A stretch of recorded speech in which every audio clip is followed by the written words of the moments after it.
George Orwell Biography. 1903–1950. George Orwell was an English novelist, essayist, and critic most famous for his novels Animal Farm, 1945, and 1984, 1949. Who was George Orwell? George Orwell was a novelist, essayist, and critic best known for his novels Animal Farm and 1984. He was a man of strong opinions who addressed some of the major political movements of his times, including imperialism, fascism and communism. Family and early life. Orwell was born Eric Arthur Blair in Motihari, India, on June 25, 1903. The son of a British civil servant, Orwell spent his first days in India, where his father was stationed.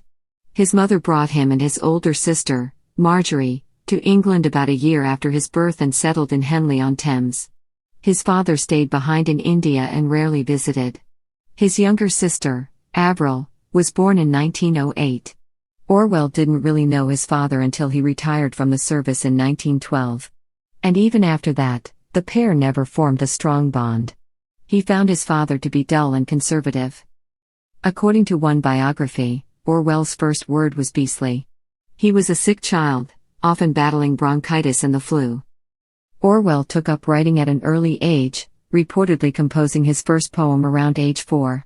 He later wrote, "I had the lonely child's habit of making up stories and holding conversations with imaginary persons, and I think from the very start my literary ambitions were mixed up with the feeling of being isolated and undervalued." One of his first literary successes came at the age of 11 when he had a poem published in the local newspaper. Education. Like many other boys in England, Orwell was sent to boarding school. In 1911, he went to St. Cyprian's in the coastal town of Eastbourne, where he got his first taste of England's class system. On a partial scholarship, Orwell noticed that the school treated the richer students better than the poorer ones. He wasn't popular with his peers, and in books, he found comfort from his difficult situation. He read works by Rudyard Kipling and H.G. Wells, among others. What he lacked in personality, he made up for in smarts. Orwell won scholarships to Wellington College and Eton College to continue his studies. After completing his schooling at Eton, Orwell found himself at a dead end. His family did not have the money to pay for a university education. Instead, he joined the India Imperial Police Force in 1922. After 5 years in Burma, Orwell resigned his post and returned to England. He was intent on making it as a writer. Early writing career. After leaving the India Imperial Force, Orwell struggled to get his writing career off the ground and took all sorts of jobs to make ends meet, including being a dishwasher. Down and Out in Paris and London, 1933. Orwell's first major work explored his time eking out a living in these two cities. The book provided a brutal look at the lives of the working poor and of those living a transient existence. Not wishing to embarrass his family, the author published the book under the pseudonym George Orwell. Burmese Days, 1934. Orwell next explored his overseas experiences in Burmese Days, which offered a dark look at British colonialism in Burma, then part of the country's Indian Empire. Orwell's interest in political matters grew rapidly after this novel was published. War injury and tuberculosis. In December 1936, Orwell traveled to Spain, where he joined one of the groups fighting against General Francisco Franco in the Spanish Civil War. Orwell was badly injured during his time with the militia, getting shot in the throat and arm. For several weeks, he was unable to speak. Orwell and his wife, Eileen, were indicted on treason charges in Spain. Fortunately, the charges were brought after the couple had left the country. Other health problems plagued the talented writer not long after his return to England. For years, Orwell had periods of sickness, and he was officially diagnosed with tuberculosis in 1938. He spent several months at the Preston Hall Sanatorium trying to recover, but he would continue to battle with tuberculosis for the rest of his life. At the time he was initially diagnosed, there was no effective treatment for the disease. Literary critic and BBC producer. To support himself, Orwell took on various writing assignments. He wrote numerous essays and reviews over the years, developing a reputation for producing well-crafted literary criticism. In 1941, Orwell landed a job with the BBC as a producer. He developed news commentary and shows for audiences in the eastern part of the British Empire. Orwell drew such literary greats as T.S. Eliot and E.M. Forster to appear on his programs. With World War II raging on, Orwell found himself acting as a propagandist to advance the country's national interest. He loathed this part of his job, describing the company's atmosphere in his diary as something halfway between a girls' school and a lunatic asylum, and all we are doing at present is useless, or slightly worse than useless. Orwell resigned in 1943, saying, "I was wasting my own time and the public money on doing work that produces no result. I believe that in the present political situation the broadcasting of British propaganda to India is an almost hopeless task." Around this time, Orwell became the literary editor for a socialist newspaper. George Orwell's most famous books. Sometimes called the conscience of a generation, Orwell is best known for two novels, Animal Farm and 1984. Both books, published toward the end of Orwell's life, have been turned into films and enjoyed tremendous popularity over the years. Animal Farm, 1945. Animal Farm was an anti-Soviet satire in a pastoral setting featuring two pigs as its main protagonists. These pigs were said to represent Joseph Stalin and Leon Trotsky.